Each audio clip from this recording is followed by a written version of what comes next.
Great. Thank you very much for joining us today with the ACT team on the webinar for methodology development for the aluminium sector. We're very happy to be presenting our work so far with you today. You'll see Marlene and I connected on the call as the panelists. To introduce myself, my name is Dua Zara, a technical officer at CDP, working on the ACT initiative for sector-specific methodology development, focusing on aluminium and glass sectors in 2021. And I'll let Marlene introduce herself as well. Yes, thank you, Dua. I'm Marlene Dresch. I'm working at ADEM, the French Agency for Ecological Transition, and I'm methodology developer for the ACT initiative, co-leading the project with Dua on the ACT aluminium methodology development. Great, thanks, Marlene. And we also have another member of the ACT team connected from CDP side, Alice De Palma. Would you like to introduce yourself? Hi, everyone. As they said, my name is Alice De Palma, and I work at CDP on the ACT team, so part of the methodology development team as well. Thanks, Alice. So just as an agenda for the webinar today, I'll introduce the ACT initiative and its key ambitions and principles, and then Marlene will dive deeper into key elements of the aluminium methodology so far before presenting elements in which you can contribute. So the public consultation for the methodology, and then the road test in which we pilot test the methodology with real aluminium companies, before a short recap in the end and the key bits of information that we wanted to share with you today. And just in terms of the layout of WebEx, so you have the Q&A box if you have specific questions that you would like to ask, as well as a chat box if there's any clarifications or if there's any sound issues that you would like us to check. And yeah, feel free to use them on the right-hand side of your screen. So an introduction to the ACT initiative. ACT stands for Assessing Low Carbon Transition, and it's a joint voluntary initiative started by CDP and ADEM in 2015, just after the Paris Agreement, and it's co-funded by Climate Kick.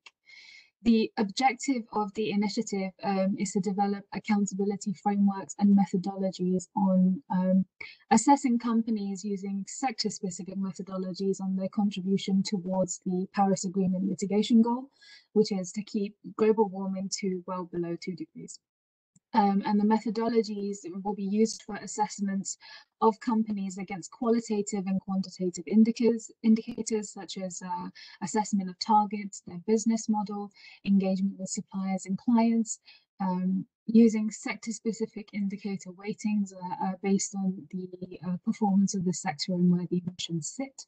And the methodology assessments, they provide each company with a final ACT rating, which is made up of 3 individual scores to give a holistic perspective on the company's strategy and progress towards meeting the Paris Agreement mitigation goal.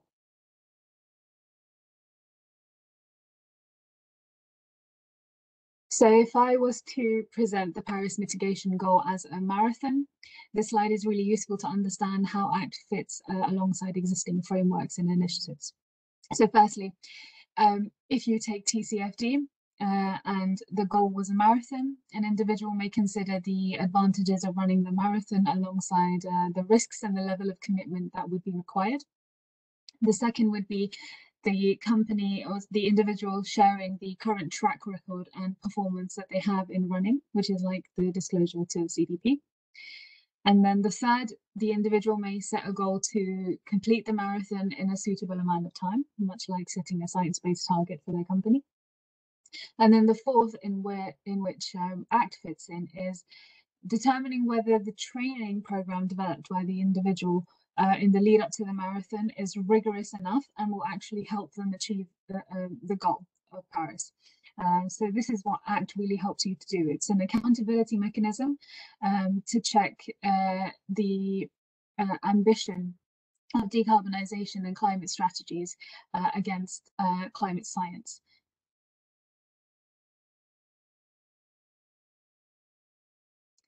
As an overview of the ACT initiative and the sectors that we have worked on to develop methodologies, we have 9 completed methodologies so far since 2015.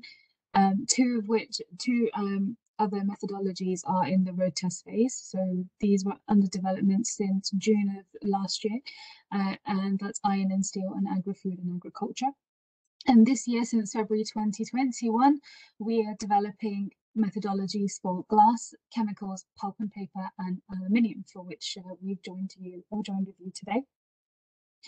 I should say that the completed methodologies that you see on the left in purple are available on the ACT website to view. So you have access to the full documents if you'd like to take a look.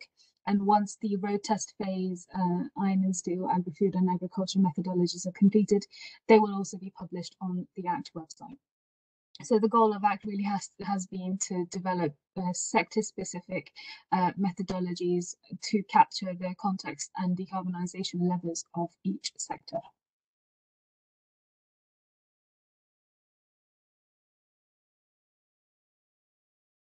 The ACT score, which I mentioned earlier, it's made up of 3 individual scores, so a performance score, a narrative score, and a trend score.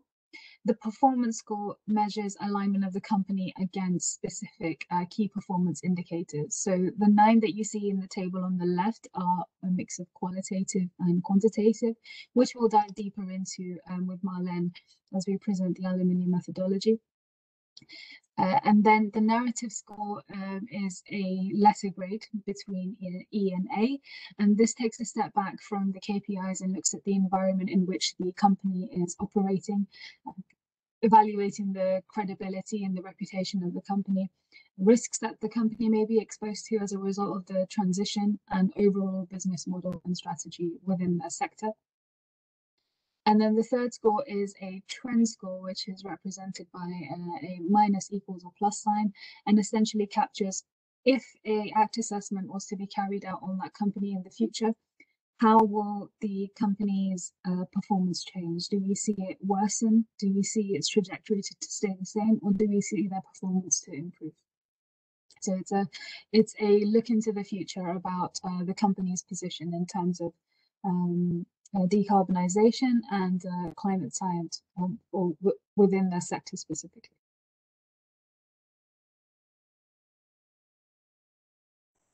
So the 9 modules covered in the performance score of the ACT rating. One element that we use to really tailor the methodologies for each sector is using module weightings. So depending on where the decarbonisation levels and emissions emerge from for that specific sector, we change the weighting that these 9 modules have. So in the example that you can see on the graph, the width of each bar is the weighting. So in this case, module 4, solid product performance, holds the highest weighting for this sector. And supplier engagement, module 6 in red, holds the lowest weighting. And these weightings are sector specific, so where the activity is emerging from that sector, but the total of these weightings will equal 100%. And within these modules, there are specific indicators, and these indicators also have weighting. So some indicators will weigh higher than others, but they will also total 100% for each module. And we will present this with Marlene as well as we look at the aluminium methodology in the next section.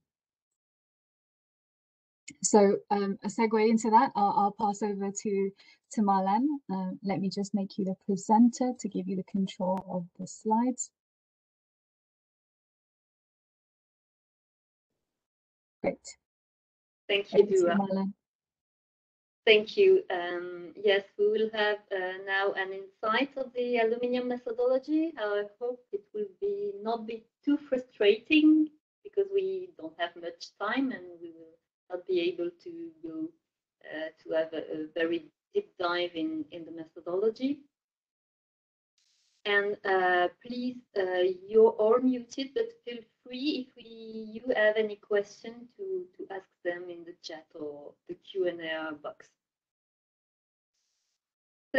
To develop the aluminium methodology, we did not do this on our own, but we were supported by a technical working group.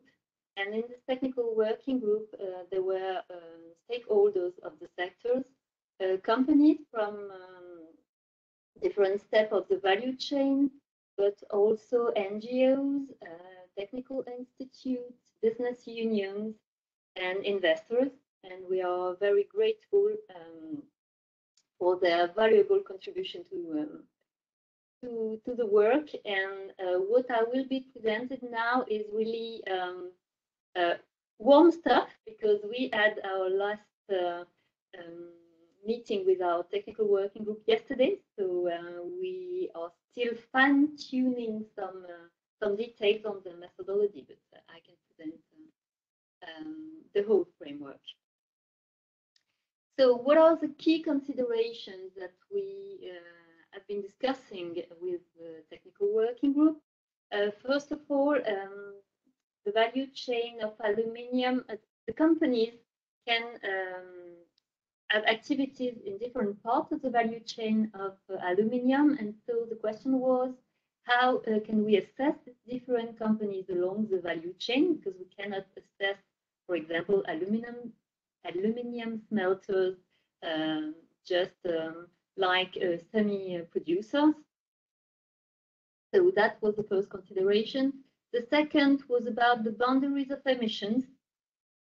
What do we take into account as GHG emissions to assess the company? Because they are not in the same steps of the value chain, but there are also different methodology. We have the primary routes to produce aluminium, but the secondary routes also. Then third consideration was a very specific discussion on how do we assess the contribution of smelters to low carbon generation, to low carbon power generation, sorry, and how they can contribute to the flexibility of the grid.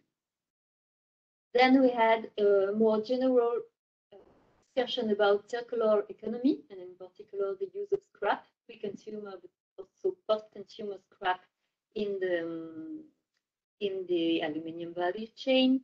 And the last key consideration was about the low carbon business model for the aluminium sector, to identify these models. Let's move now to the scope of actors. In the ACT methodology, the scope of actors are the companies that can be assessed by the methodology.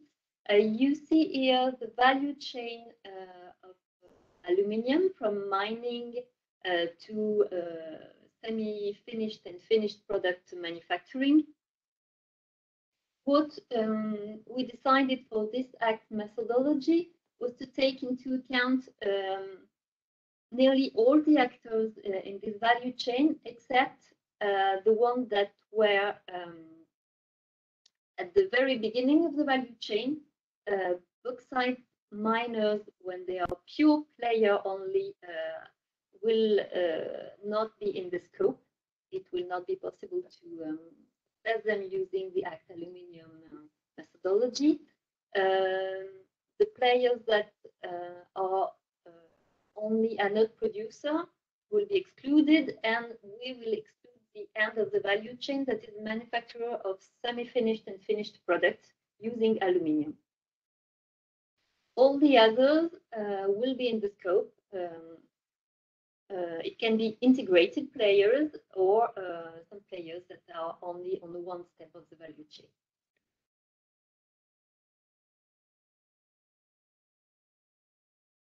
Let's move now to the boundaries, that is the emissions that is covered by the ACT methodology. If we take the different steps of the value chain, again, from mining to manufacturing, the only emissions that we will not take into account in the ACT methodology will be the emissions in the manufacture of semi-finished and finished products.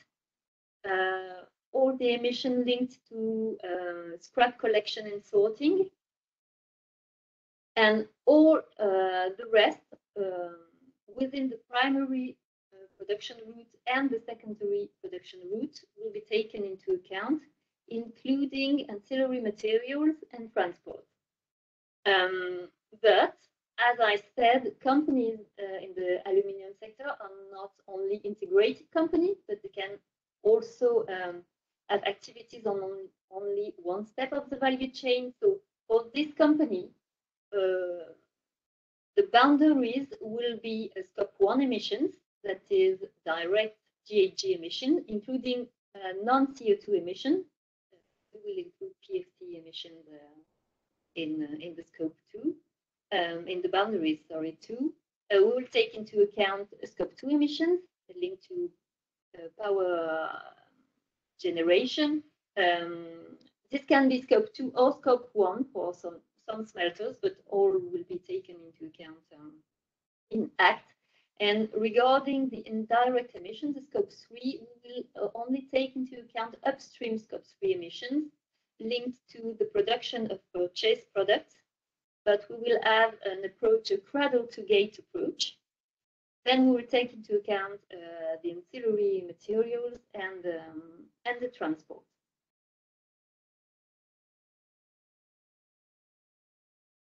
Now let's talk about the benchmarks that we will be using in ACT.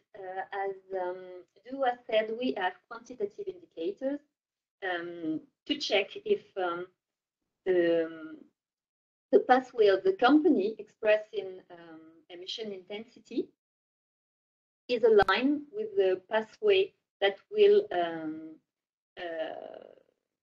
that is the pathway to meet the Paris Agreement mitigation goal. And so when we develop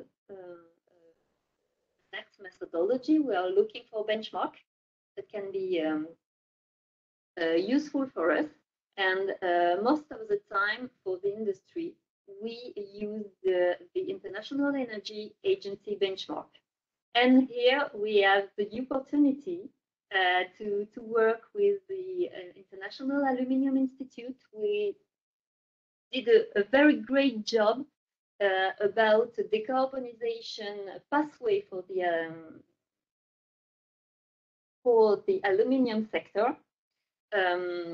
This pathway is built using the International Energy Agency global budget for aluminium sector in 2050, and the International Aluminium Institute had made a great job to imagine what will be the path from now to 2050 for each step of the value chain of the aluminium, that is bauxite mining, alumina refining, electrolysis, internal scrap remelting, casting, anode production, semi-production, and I think I've got the 8th one. And so we will be using this pathway, and we are very grateful to IAI to share this work with us, because we think that it will be very it will give valuable information to companies that will be assessed by the ACT methodology. So starting from this global benchmark, or these global benchmark on each step of the value chain, how will we build a benchmark for each company? We will be using the sectoral decarbonization approach, SDA, that has been developed by the SBT initiative. SBT stands for Science-Based Target Initiative. So for each step of the value chain in which the company has activities, we will have the sectoral low carbon pathway of the IAI, that is the line in yellow. And we will ask the company for own pathway. That can be, there past pathway or the future pathway or the targeted pathway, depending on what we want to assess. And we will draw the company's benchmark using the sectoral decarbonization approach. And this company pathway is calculated. It has the same starting point as the company trend. That is what is in red on the graph. This company's low carbon pathway should converge to the sectoral benchmark in 2050. And the decreasing rate of this company's low carbon pathway will depend on the initial intensity of the company, but also on the decarbonization slope of the sectoral low carbon pathway, so the line in yellow, and also it will depend on the market share and the change in the market share of the company. And so we will draw this line in purple. That will be the company's pathway, and we will benchmark, we will assess the company against this benchmark for the quantitative indicators. So if we move to the indicators, and I will focus today on the performance modules, and we will go through all the ACT modules. So we have, as Dua said, 4 quantitative modules and 5 qualitative modules. So let's start with the quantitative modules. The first one is about targets, and we will assess companies on their emission reduction targets using the pathway that I explained previously. And we will assess also the time horizon of the target, because we need to know if the company is looking far enough in the future with their targets. Then we will assess the material investment module. The material investment module is linked to scope 1 and 2 emissions. It's linked to direct emission, linked to processes, to assets, and also to power generation emission. So we will use also the benchmark that I previously explained to assess the trend in past emissions intensity of the company, the trend in future emissions of the company, and we will also compute the locked-in emission linked to the current assets and the planned assets of the company. And as Dua said, things are really tailored sector by sector. We have always the same module, but in modules, within the module, we can have different indicator and very specific indicator tailored for the sector. And in the material investment, we will also assess the scrap management of the company. And for smelters, we will have a look on self-generated electricity. Then we have intangible investment. We need to assess we assess the company on the investment in R&D and low carbon technologies, because as you see in the IAI graph, there is a huge gap to fill in and a lot of emission to reduce. So we need the aluminium sector R&D, and assess the companies against it.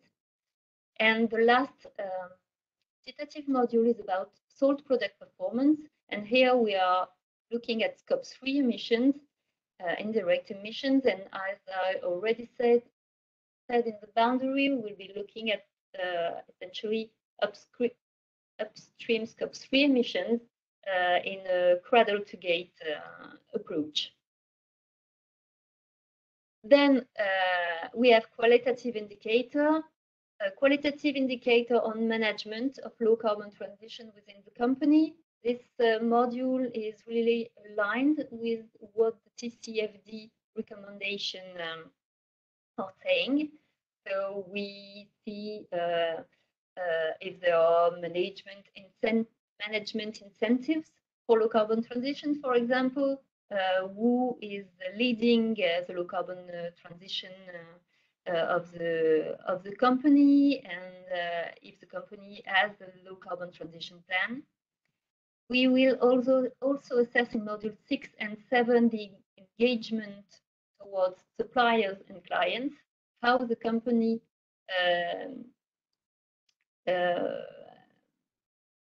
do the company have action and strategy towards suppliers and clients to reduce their GHG emissions, and so to reduce the GHG emissions of the whole value chain.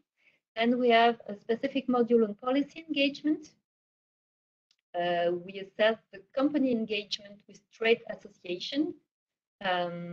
Is the company taking into account what the trade association are doing in the low carbon transition, and what the company is publicly saying about climate policies. And then the last one is about business model, and we assess if the company is currently developing viable low carbon business model. That is, will the company be viable in a low carbon economy? So what is also tailored for each sector is the weighting that we put on each module to compute the final performance score, because the issues that are at stake are different from sectors to sectors. And the challenge here in the aluminium sector is that the issues at stake are also different from one actor to another, one company to another, depending on the steps of the value chain in which company has activities. So that's a bit complicated to explain, but I hope you will understand. Let's go to the weightings that are in gray first. These are the ones that are weighted the same for each ACT methodology. We think that for targets, management, policy engagement, and business model, things should be the same for all companies, whatever the sectors. So the weighting are fixed. The weighting for immaterial investment is in gray too, but it is not fixed for each sector, and it is 10% here because we think that the aluminium sector rely a lot on new technology, and that efforts should be made on R&D. Then the most tricky one are the weightings on material investment, module 2 and module 4, salt product performance, because it depends on which steps of the value chain the company operates. And that's a kind of dynamic weighting. So the sum of both weighting is 42. And the weighting on module 2 will be higher when the company is present at high emittive steps of the value chain. That is, if it's an alumina refiner or a smelter, it will have a very high weighting on this module. So perhaps 35%, and a very lower weighting on salt product performance, that is 7%. On the contrary, if you are a semi-producer, you will have a big weighting on salt product performance and a lower weighting on module 2 material investment. The two are working together. And what we are doing to calculate the weighting is using an average, a weighted average using GHG emissions of each step of the value chain the company is covering. And it's a bit the same for supplier engagement and client engagement. Both are working together, and in the weighting depends on the steps of the value chain that you have activity in. So the weighting of the module 6, that is supplier engagement, will be higher when the company is downstream, because you have to discuss and engage with your supplier to have a reduced carbon footprint of the aluminium that you purchase. We had a lot of discussion about this weighting, and this is a tricky part. So here is the end of my presentation of the insights of the methodology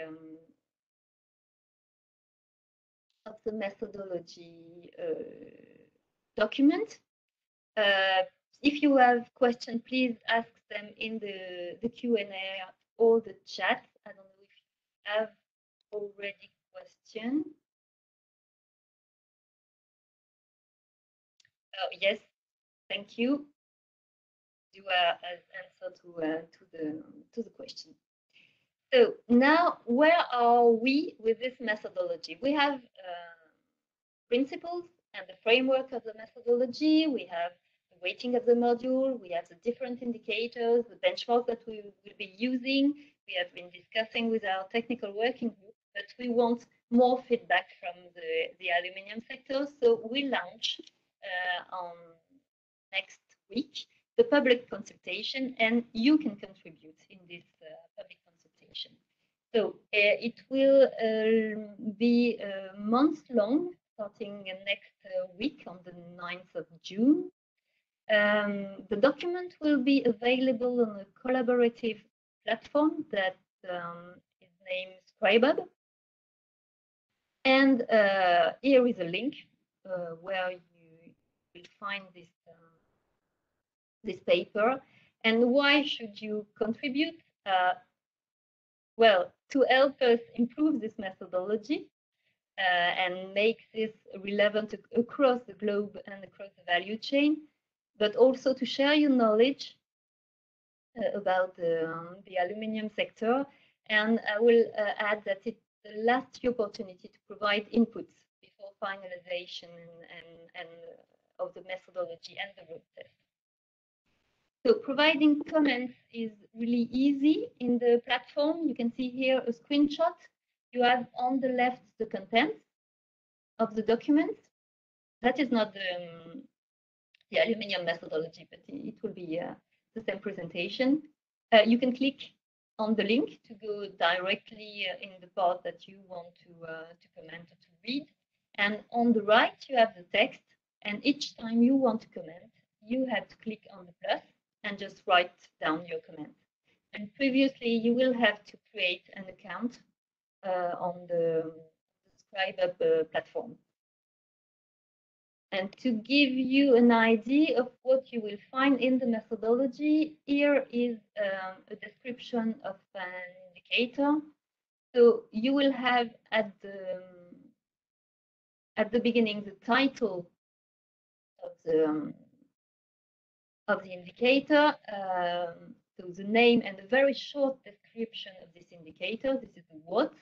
Then you will have the how. So which data are required for this indicator to calculate this indicator, and how the analysis will be done. And then the why. We give you the rationale for this indicator, why we choose to implement this indicator in the methodology.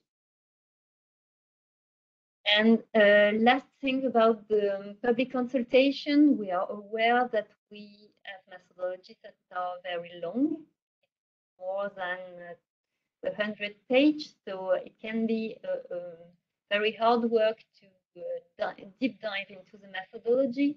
So you will find the long version of the methodology, but you will find also a short version And this short version is dedicated to users that are familiar with the ACT initiative. And you will find the ACT rating system and weightings, scope and boundaries, and low carbon scenarios, just as I presented you, and also a quick overview of each KPI of the methodology. And if you want to deep dive into some indicator, you will have to go to the long version because all details on how the analysis will be done and the computation will be done is in the long version. So that's all for the public consultation, and I'll hand over to Dua for the road test.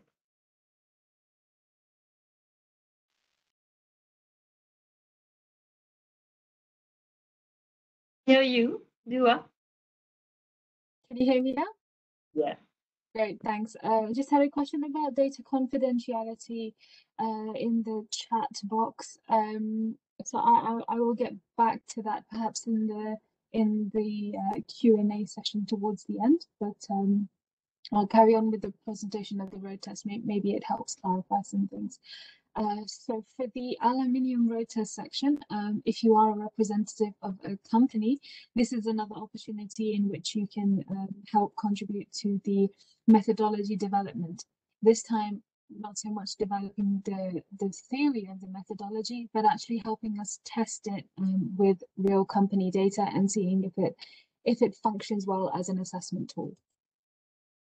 So the Aluminium Road Test will be conducted from September of this year through to February 2022. And it's an opportunity for 15 aluminium companies across the value chain and across the world to get involved in helping us finalize the aluminium methodology by pilot testing it with real data. And it's a free ACT assessment, helps us take the methodology from theory to application and allow us to modify the methodology based on feedback that we get once the methodology is actually put into practice and define what works and what doesn't work for that sector. The reason why we have the road test and why we think it's beneficial for companies is because, again, taking the methodology from theory to application, some things work on paper, but not so much when they're applied, and there's many nuances that we have to take into account for that sector, and that needs fine-tuning. It's an opportunity for a free ACT assessment for the company's low carbon strategy. And it's an innovative initiative which the companies can get involved in beyond the technical working group, find areas to improve their climate strategy based on climate science captured throughout ACT, and help us improve the methodology by sharing their expertise. So especially for companies that were not part of the technical working group, this will help us fine-tune based on their feedback and opinions as well. And because it's an ACT assessment, at the end of the day, you're able to showcase to partners and investors the efforts that you've carried out to reduce GHG emissions using your experience in the road test and the score that you will achieve.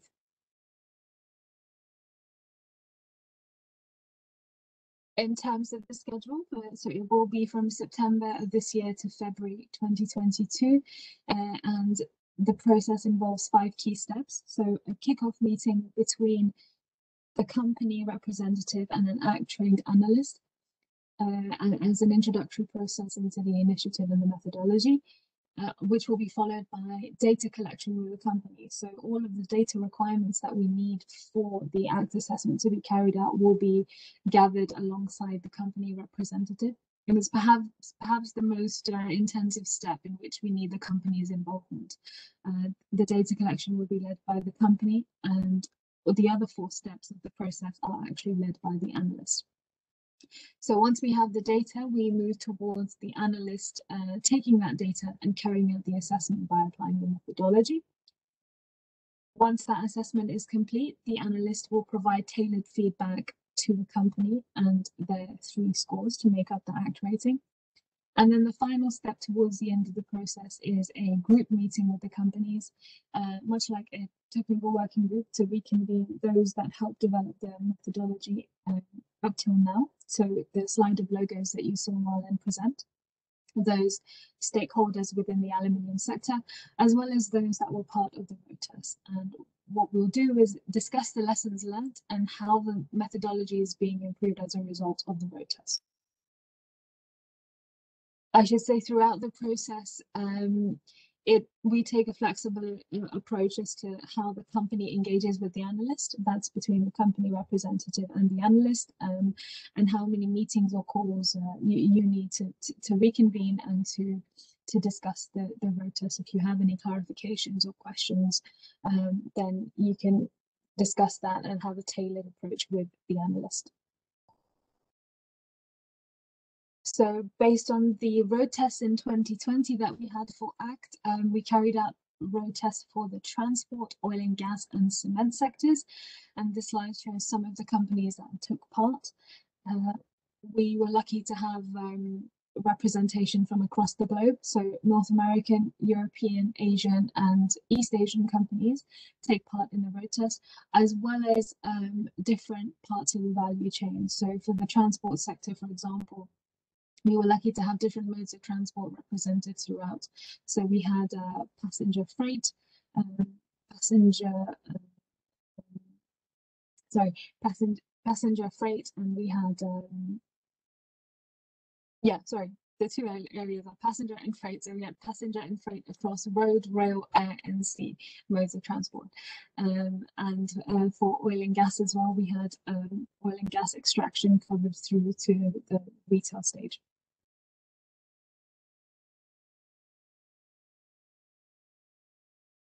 So these are just examples of some of the feedback that we've received from companies that took part in the road test.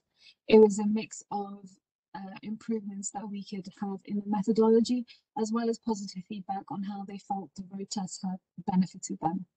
So some companies found that the value chain and indicator rationale and calculation needs to be made clearer.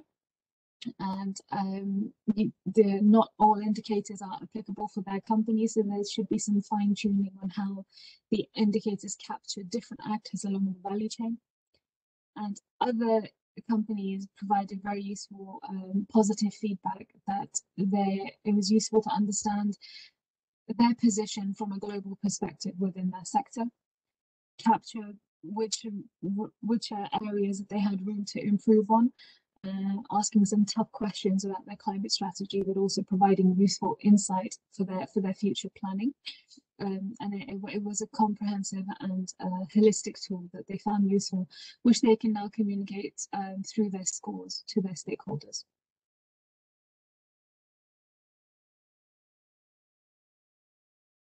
Just in terms of outputs, guarantees, and commitments associated with the road test, there's three main outputs that we will have for the road test in the reports. So the first is a company feedback report. So this is for each individual company and provides the full company's score breakdown. The second is the road test public report, which summarizes the road test for the sector and provides aggregate and anonymized company scores. And the third is a methodology feedback report, which is the list of suggested modifications being made to the methodology as a result of the findings from the road test.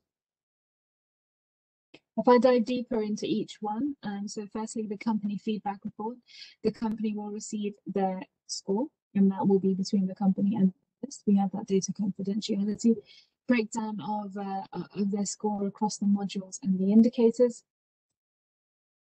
So key elements of the feedback report include a breakdown of the principal data sources that the analyst used alongside data from the company. Within the performance score, you'll have a breakdown of the 9X modules and indicators presented by Marlene earlier, and identification of any positive trends for the company, as well as areas to improve on. For the narrative score, you'll have an assessment of the overall narrative and environment in which the company is operating and the level of ambition that they exhibit, and the breakdown of the 4 indicators that make up the narrative score. So that's business model and strategy, consistency and credibility, reputation and risks. And then with the trend score, we have the outlook to the company's future based on the current analysis that the analyst has carried out and recommendations for future low carbon transition to strengthen the score. For the second, we have the full Roadtest public report. Now, this is a sector level report. The example provided in front of you is for the transport sector. We have the aggregated score for the sector. So this is an average based on all of the companies that participate, not the individual company scores. So the score was 8C plus for the sector, and the performance score shifted between 4 and 12. And we have the and quality measures in them as well. And yes, at this level, we don't go down into the company scores. That's just for the company feedback report. But this is an assessment of the sector overall and where we think the sector is headed and the path that the sector's on based on decarbonisation. And the third report is the list of suggested modifications being made to the methodology after the road test, using those to finalize the methodology and then publish it on the ACT website. In terms of guarantees from the ACT team, the development team, and the analyst for the purposes of the road test, the first is data confidentiality. So your data will remain confidential, your individual ACT score will remain confidential and will only be provided in the company feedback report to you. And there's an opportunity to sign a non-disclosure agreement with the ADEM and the consultants and the analysts to only share the individual company data between yourselves for the purposes of the road test assessment.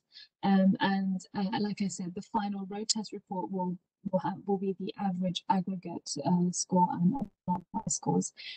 And in terms of training, the analysts will be fully trained in the ACT initiative and the sector methodology prior to the road test. All of the analysts that are conducting the assessments will be trained and will have the experience necessary to conduct a fair assessment for the companies. And the ACT team, so myself, Marlene, and the consultants and analysts that have been involved in the aluminium methodology development, they will remain at your disposal for questions and concerns that you have throughout the road test. In terms of commitments from companies, from you, we ask that you select a project lead who will be our main point of contact for the road test to be able to collect the data required for the ACT assessment alongside the analysts. Dedicate between 5 to 10 working days for the road test and be actively engaged throughout the process from initiation to completion. And agree that CDP and ADEM can communicate about your participation in the road test. So the same way that I showed the logos for the companies that have volunteered to take part in the road test in the past, we would like to do the same for you. But again, only sharing the sector level aggregate anonymized scores for the companies that have taken part at the sector level.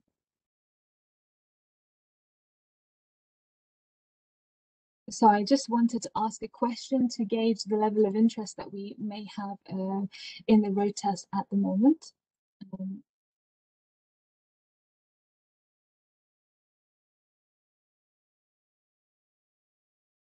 So you'll see a poll on the right-hand side of whether you're interested in taking part in the road test. If you're not a company representative, it might not be relevant for you, but this will really help us gauge the level of interest that you may have.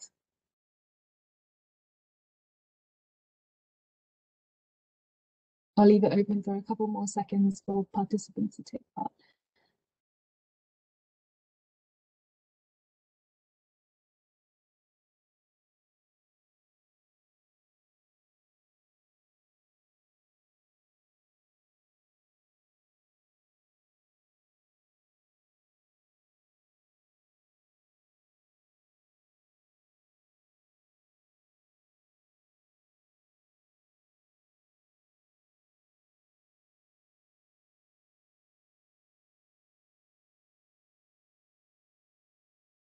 Few more seconds and then I will close the poll.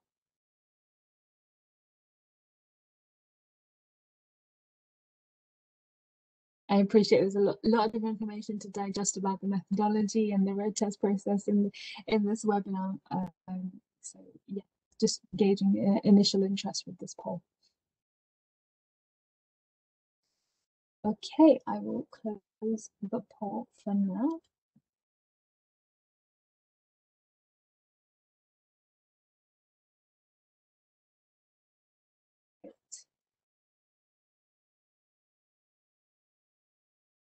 And I will pass over to Marlene to recap what we've covered so far, and then proceed to Q&A. So over to you, Marlene. Yes, thank you, Dua. So as a recap, what are the takeaway of this webinar? You can contribute to the ACT Aluminium methodology, and you can do it through the public consultation, which is open to all sector stakeholders from the 9th of June to the 7th of July. This will be the final consultation for Roadtest, and we really need the sector contribution to improve our methodology and to be sure that the methodology contributes to meet the goals, the decarbonization goal of the sector. So that's the first way to contribute to the ACT Aluminium methodology, and the second is to take part in the road test, because you will help us to take the methodology from theory to application. So it will take place from September 2021 to February 2022. It's open up to 15 companies, and if you want to participate, you have to submit the terms of reference by the 27th of August 2021. The terms of reference can be found on the ACT Initiative website. You have the link on this slide. And if you have questions about the methodologies, the road test, public consultation, feel free to ask them now. We have a few minutes to discuss if you want. And if you want to discuss further with us, do not hesitate to reach out to Dua or to me, and we can arrange a call to discuss further about the road test in particular. So time is now for the question. So Marlene, I had some come through privately to me from Luke. And the first is, if a company contributes and provides data to complete an assessment, which confidentiality is available for their data? So this is covered by the non-disclosure agreement that we have in place for the purposes of the road test. And besides that, the data is covered through publicly available data. So if you disclose publicly to CDP, as well as your CSR and annual reports. So, but essentially, any data coming from you, the NDA will cover. And the second question, Marlene, perhaps you'd like to answer this one. Also from Luke, it seems that companies who have taken part are mostly European-based. What regions does ACT naturally cover? I'm sorry, I didn't catch this one, and I can see this question in the chat. Yes, yeah, it came privately to me, but it seems that companies who have taken part are mostly European-based. So what regions does ACT naturally cover? Is it more European? Asking if it's more European. Okay, in the technical working group, there are mostly European players. That's right, but we've got an Indian one, and perhaps we forgot his logo in the technical working group slide. But yes, you're right. We have mostly European representative, but our ambition is really to cover the sector at global level, and what we want our methodology. Our ambition for the methodology is that we can assess the company wherever a company have assets and activities. And that's a challenge, and that's one of the questions in the public consultation. We need kind of look, if I may say, from different steps of the value chain, because perhaps some steps of the value chain are not covered enough, and from different geographical point of view as well. And for the road test, we can would be very happy to welcome European company, but also more global company or company coming from outside Europe. Yes, yeah, just to add, for the purposes of the road test for transport, oil and gas and cement, we were lucky to have some participants from beyond Europe. So in Asia, we had JSW Cement, Dalmia Barrett Cement, and we had Comfort Delgro, who took part from Singapore, I believe, for transport, and Woodside from Asia Pacific. So I think, and a gas distributor in Australia. So it may be, it's mostly European, but we were lucky to have some global representation as well.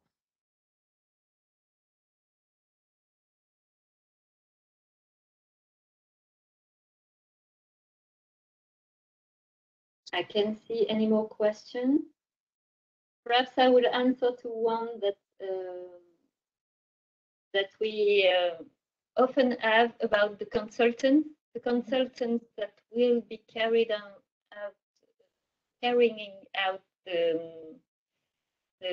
the assessment in the road test have been already chosen by ADEM.